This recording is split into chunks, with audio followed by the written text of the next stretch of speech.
My friends, 5 more mistakes that guitarists make. Usually beginners, but quite often seasoned players. Even myself on occasion, we still F up on occasion. Not as often as we used to, but we still do it. Let's have a look at these. Tutorials, where are they? I promised you last week and I haven't done them. I sound like Boris Johnson saying one thing, doing something else. I'll get around to it, I promise you. I've just been a bit mad. I've got a student that should have been here who hasn't turned up because they're stuck in traffic, so I thought I'd do something for you in the meantime, just to say hello, really. Okay, so 5 more mistakes that guitarists make. Let's use D as an example, just to show you the first mistake. Now, D is a 4-string chord, and when you start playing, you get your pleck and you think, well, that's right, and you whack away with the right hand. And you're wondering why it sounds absolute shit. All right? So let's find out why it sounds crap. Okay. You're hitting a bass string, you're hitting the E string. D is a 4-string chord. So the best way to get rid of that horrible noise is to let your thumb, just bring your thumb over the top. So always do this as if you're somewhere to hang your hand. It's a good way of putting it. So your hand's like that. And just let the fleshy bit of your thumb drip down onto the bass string. Okay, you don't have to press it in, just kill the note. Okay, and then you're playing a 5-string D. Okay, that's not bad, you can get away with that. If I didn't have the thumb there, it would sound like this. Okay, so that's mistake number 1. Now that goes for lots of other chords as well. So whenever you play it, but mainly anything to do with D. D minor, mute it.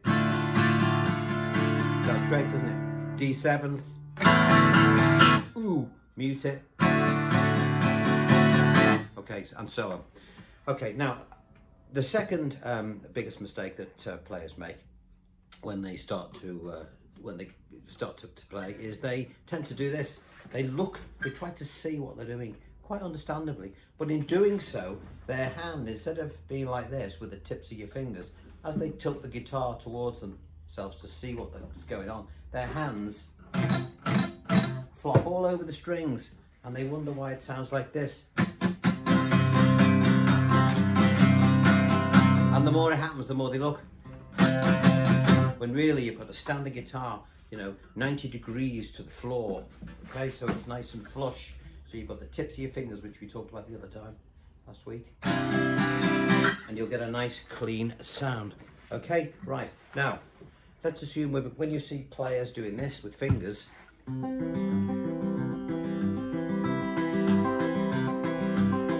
is that bass line, which is great. A lot of people want to do it with a pleck because you don't know how to use picky fingers, but you can do it with a pleck, but you've got to know a few little tricks of the trade. Okay, so for example, let's look at C. I want to do an alternating pattern between C and G. So I'm going to play my C like this.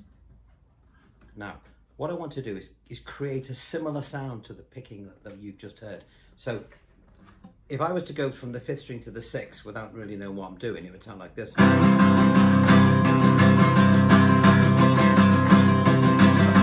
I'm actually doing that, but it sounds crap. Why does it sound crap? Because when I hit the 5th string, when I hit the 5th string, I want to hear that bass note nice and clean, and then I want to do the strum. Then I want to hit the 6th string nice and clean, and I want to try not to disturb those strings once I've played them. How do I do that when my hand is moving up and down? Because when you watch me doing it, you think I'm doing this, which I sort of am, but if you look at it from this angle, I'm doing this. 5 up, down, 6 up, down. Now, see the 5? I'm hitting the 5th string, but I'm pulling away. And then the up, down, up, I'm sort of doing it the other way. See what I mean? I'm slicing the string. So 5 up, down, 6 up, down. But when you see it from that angle, it looks like I'm just moving up and down. But I'm not. Same goes. So for any of the other chords, I'm sorry if I'm speaking quickly. I'm trying to do it in about 5 minutes, okay? Because I know what you're like. You'll just bugger off somewhere else. A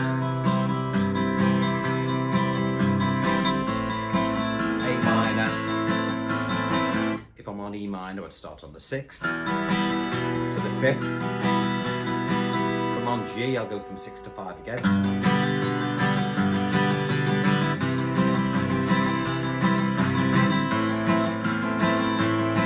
Okay, so that's a really nice one to do. Now, when we abbreviate chords like E and A, for example, you know, if we want to do some like rock and rolly stuff, instead of playing the A like this with 3 fingers, I tend to do it like that. Most people do it like this. But say we want to use these fingers for something else, we take our first finger and hold it across the 4, 3 and the 2. Okay, we don't want to hit the first string. So,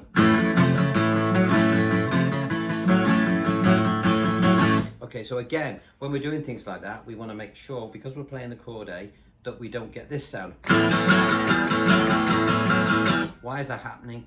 I already told you earlier, we need to mute the bass string if we're playing an A chord, because the A string is the root note, the most important note of that chord. And again, I don't want to hit all the thin strings, so I'm going to pull away, as I did before when I was doing the bass pattern.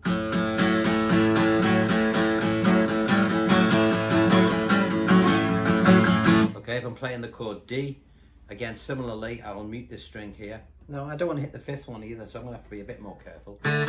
So what I tend to do is, because I want to emphasize the root note of the chord, whenever I play, I sort of play in a circular motion, like this. I'll hit the 4 and the 3, and as I come back in again, I'll sort of,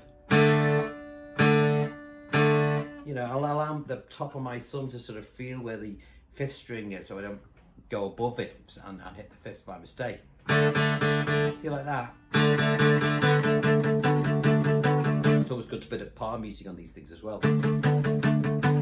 Back to A. Now E is the 3rd chord of the 3. That's the one that everyone mucks up the most, because ordinarily you'd play an E like this. We're going to abbreviate it. We're going to take these 2 fingers here and replace them with this 1, which means we cannot, under any circumstances, play the 3, the 2 and the 1. They're out of bounds. So again, we can play the bass string now because it's an E chord and this is our root note, our bass note, but we don't want to do this and come down too hard. Of course, you see it like that when you're watching somebody playing it on telly, but you'll notice again, as if I demonstrate from this angle, I'm sweeping away from those strings. I'm not going anywhere near them. Bowling.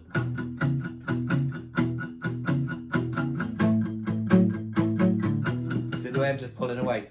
Right, that was a little lesson in, you know, demonstrating 5 more mistakes that that guitarists make. I hope it's been enlightening. I hope it's been useful to you. Okay, I'm sorry about the cerise shirt, or pink shirt. I've been gardening, which is why I've got dirty fingernails, I'm ashamed to say. I've scrubbed them, won't come off. So it's the only thing I could find that was clean, but there you go. I was going to say something else then, and I thought better of it, you know, to do with my pink shirt, but I thought, no, I'll only get bollocked for saying it. Right, anyway, I'll leave it there, and I shall look forward to seeing you next week, all right? Try those things, you're going to enjoy them, and it's going to make your playing sound 100 times better. Take care, bye-bye.